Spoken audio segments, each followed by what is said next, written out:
Right now, as you listen to this, something is happening inside your knees. Something you cannot feel yet. But it is already changing the way you will move tomorrow, next month, and 10 years from now. If you are over 60, your knees have carried you through roughly 200 million steps. 200 million impacts absorbed by two small joints that most of us never think about until the day they start to hurt. And when that day comes, and it comes for almost everyone, the questions start. Why do my knees ache when I stand up? Why do they click when I climb stairs? Why does the pain seem worse in the morning and then fade, only to come back at night? Today, I'm going to take you on a journey inside your own knee. Not a medical lecture, not a list of supplements, a real journey through what is actually happening beneath your skin, right now, at this very moment. Because once you understand what your knee is doing, you stop fearing it, and you start helping it. Let us begin with something most people have never seen. The inside of a healthy knee. Picture your knee joint. Not the bony lump you can touch with your fingers. The real knee. The one hidden deep inside. At its core, your knee is an engineering marvel. Two bones meet, the femur coming down from your thigh and the tibia rising from your shin. Between them sits a layer of cartilage so smooth that scientists have measured it. It has less friction than ice sliding on ice, less friction than anything humans have ever manufactured. This cartilage is only about 3 to 4 millimeters thick, roughly the width of 2 stacked coins, and yet it absorbs forces of 3 to 5 times your body weight every single time you take a step. When you climb stairs, that force jumps to 7 or 8 times your weight. Surrounding this cartilage is a capsule filled with synovial fluid, a remarkable liquid your body produces to nourish and lubricate the joint. Think of it as the oil in an engine, except your body makes it fresh, continuously, every day. There are also 2 crescent-shaped pads called menisci. They sit like shock absorbers between the bones, distributing pressure so that no single point takes too much load, and holding everything together, 4 major ligaments, strong bands of tissue that prevent the bones from sliding where they should not go. When you are young, this system works in near-perfect harmony. The cartilage regenerates, the fluid flows freely, the ligaments hold firm, but after 60, the harmony begins to shift. Here is what no one tells you about aging knees. The problem does not start with a sudden injury. It starts with a quiet, invisible process that has been underway for years. After the age of about 40, your cartilage cells, called chondrocytes, begin to slow down. They still work, but they produce less of the collagen and proteoglycans that keep cartilage strong and springy. Imagine a sponge that is slowly losing its bounce. It still looks like a sponge, but squeeze it, and it does not spring back the way it used to. By 60, the surface of your cartilage is no longer perfectly smooth. Tiny cracks and rough patches have formed. These are invisible on most X-rays, and you cannot feel them directly. But your knee can. When roughened surfaces rub together, they create friction. And friction creates inflammation. This is when the clicking starts. That sound you hear when you bend your knee, it is not your bones touching.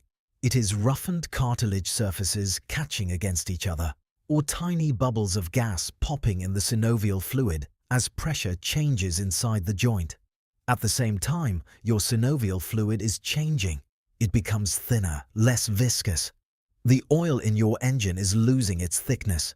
This is why your knees feel stiffest in the morning. Overnight, while you sleep, fluid production slows down. When you first stand up, the joint is running almost dry.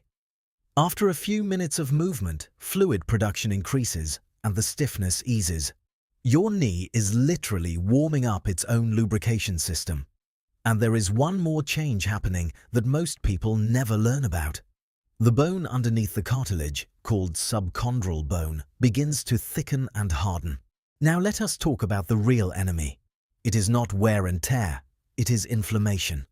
When cartilage fragments break loose from those rough patches, they float into the synovial fluid like tiny pieces of debris. Your immune system detects them, and it responds the only way it knows how, with inflammation. White blood cells rush to the scene. They release chemicals called cytokines, specifically interleukin-1 and tumor necrosis factor. These chemicals are designed to clean up damage. But here is the cruel irony. In the process of cleaning up, they also damage healthy cartilage nearby. The inflammation that is trying to heal your knee is simultaneously accelerating its decline. This creates a cycle. Damaged cartilage leads to inflammation.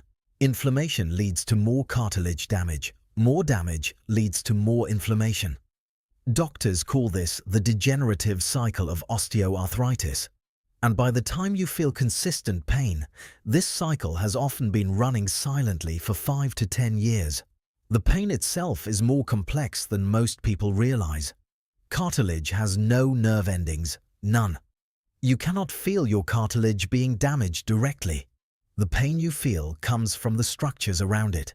The joint capsule being stretched by swelling, the subchondral bone being overloaded, the ligaments being strained as the joint mechanics shift, and the surrounding muscles working harder to compensate for an unstable joint.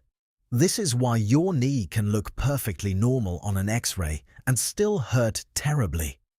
And why a knee that looks awful on an X-ray sometimes causes no pain at all.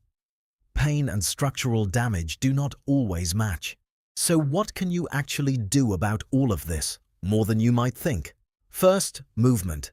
This might sound counterintuitive. If your knee hurts, your instinct is to rest it. But rest is one of the worst things you can do for an aging knee.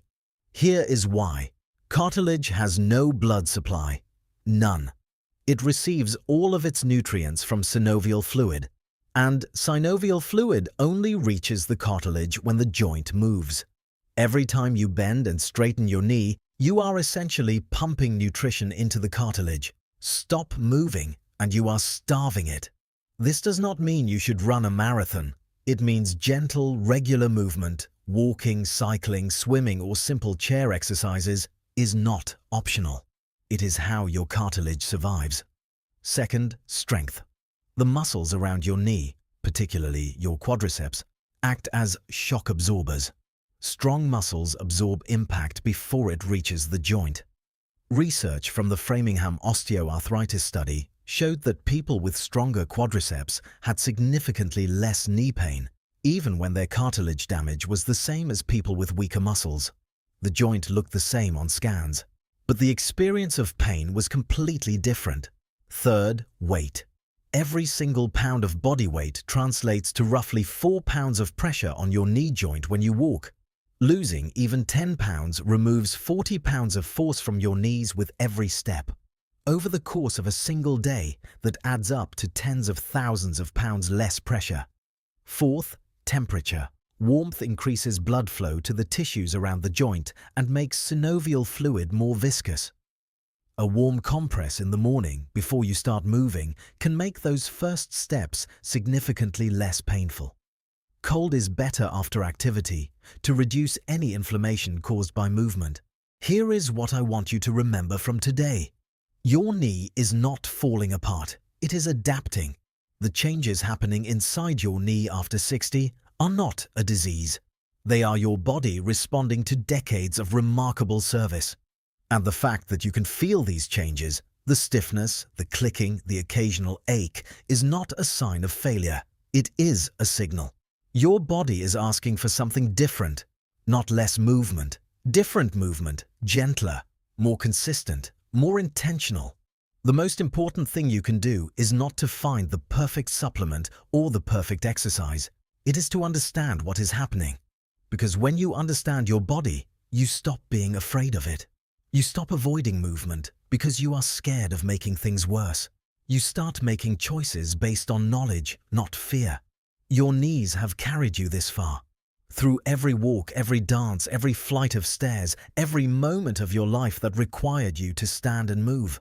They have earned your attention. And the good news is, the attention they need is not dramatic. It is gentle. It is daily.